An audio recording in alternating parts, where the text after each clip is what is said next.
Hi friends, ఎలా ఉన్నారు? నేనైతే చాలా బాగున్నాను. ఈ రోజు మనం చెప్పుకోబోయే టాపిక్ ఏంటంటే, మీకు రాజమౌళి తెలుసా? ఏంటి వీడియో మొదలు పెట్టగానే మీరు రాజమౌళి తెలుసా అని అడుగుతున్నాడు. వీడవడరా బాబు అనుకుంటున్నారా? వీడియో స్కిప్ చేయకుండా పూర్తిగా చూడండి. నేను ఏం చెప్పాలనుకుంటున్నది మీకు అర్థమవుతుంది. పూర్తిగా చూసిన తర్వాత కూడా నేను చెప్పింది మీకు నచ్చకపోతే డిస్లైక్ చేయండి, నేనేం ఫీల్ అవ్వను. కానీ వీడియో మాత్రం పూర్తి చూడండి. అవును, మీరున్నది కరెక్ట్. రాజమౌళి అంటే తెలియని వాళ్ళు అంటూ ఎవరు ఉండరు. ఎందుకంటే ఇప్పుడు రాజమౌళి స్థాయి అనేది నేషనల్ నుంచి ఇంటర్నేషనల్ వరకు ఉంది కాబట్టి. కానీ రాజమౌళి కంటే ముందు అటువంటి ఫ్యాంటసీ సినిమాలు కానీ, హై బడ్జెట్ కానీ, గ్రాఫిక్స్ కానీ ఇలా తీసిన డైరెక్టర్ మీకు ఎవరైనా తెలుసా? తెలీదా?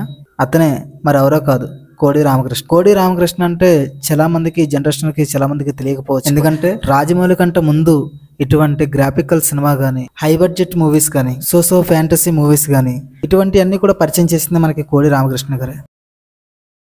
కోడి రామకృష్ణ గారు అంటే చాలా మందికి తెలియకపోవచ్చు. ఆయన కోసం తెలిసిన వాళ్ళు, ఆయన సినిమాలు చూసిన వాళ్ళకి మాత్రం తెలుస్తుంది. ఎగ్జాంపుల్గా చెప్పాలంటే కొన్ని సినిమాలు చెప్తాను. ఆ సినిమాల పేర్లు చెప్తే కోడి రామకృష్ణ గారు అంటే ఇతనన్నా, ఈ సినిమాలు తీసింది ఇతనన్నా అని మీకు తెలుస్తుంది అనమాట.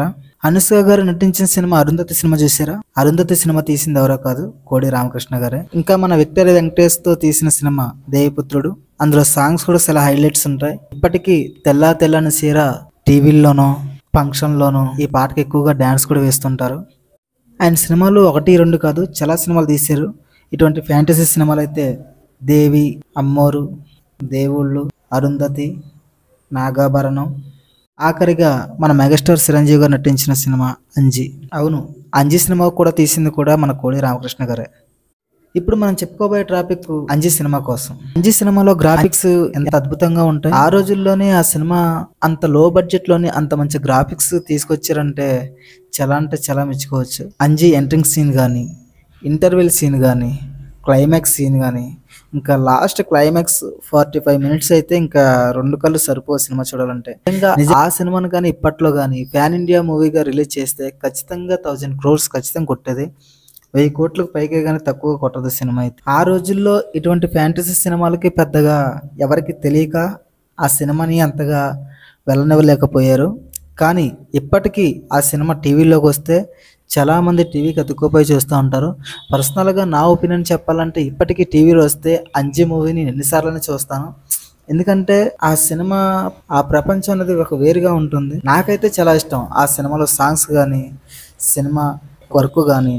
నిజం చెప్పాలంటే ఆ రోజుల్లోనే కోడి రామకృష్ణ గారు గ్రాఫిక్స్ అనేవి అంత నీట్గా డిజైన్ చేశారంటే నిజంగా ఈ రోజుల్లో తాను ఉండుండేలాగైతే ఖచ్చితంగా ఇంకా గ్రాఫిక్స్ అనేది వేరే లెవెల్గా తీసి చూపించారు. ఇప్పుడు ఇండియాలోనే నెంబర్ 1 ద బిగ్గెస్ట్ డైరెక్టర్ ఎవరంటే ప్రతి ఒక్కరు కూడా రాజమౌళిని చూపెడుతున్నారు. కానీ నిజంగా కోడి రామకృష్ణ గారు ఇప్పట్లో అటువంటి సినిమాలు తీసుకున్నట్లయితే the biggest number 1 director of the India కోడి రామకృష్ణ గారు. నెంబర్ 2నే రాజమౌళి గారు ఉండేవారు. కోడి రామకృష్ణ గారు సినిమాలో చాలా సినిమాలు తీశారు. పర్సనల్ గా నాకు నచ్చిన సినిమాల్లో అయితే అంజి, అరుంధతి ఈ సినిమాలు అంటే నాకు ఇష్టం. అంజి సినిమా అంత బాగుంటుంది కదా, అటువంటిది దాని బడ్జెట్ ఎంత, దానికి వచ్చిన లాభం ఎంత, ఆ సినిమా పడ్డ కష్టం ఎంత, చిరంజీవి గారు ఎన్ని కష్టాలు పడ్డారు, డైరెక్టర్ గారు, ప్రొడ్యూసర్ గారు ఎన్ని ఇబ్బందులు పడ్డారు, ఇవన్నీ తెలుసుకోకపోతే సినిమాకి ఇచ్చే వాల్యూ అనవసరం. కానీ ఇవన్నీ ఒక వీడియోలో చెప్పడం నాకు కుదరదు. ఎందుకంటే నాది కొత్త ఛానల్ కాబట్టి వీడియో లెంగ్త్ ఎక్కువైతే చూసే అవకాశం తక్కువగా ఉంటుంది. ఇంకా అంజి మూవీ కోసం ఎలా మొదలైంది, ఆఖరికి ఎన్ని కోట్లు సాధించింది అని తెలుసుకోవాలంటే ఖచ్చితంగా పార్ట్ 2 అని కామెంట్ చేయండి. ఖచ్చితంగా నెక్స్ట్ వీడియో అయితే చేస్తాను. వీడియో నచ్చితే లైక్ చేయండి, ఫ్రెండ్స్ అండ్ ఫ్యామిలీకి షేర్ చేయండి. అనవసరమైన వీడియోలు చేసి మీ టైం అంతా వేస్ట్ చేయను. మంచి వీడియోలు, మంచి కంటెంట్స్తోనే మేము ముందు తీసుకొస్తాను. బెస్ట్ కంటెంట్ని ఇవ్వడానికే నేను ప్రయత్నిస్తూ ఉంటాను. జై హింద్.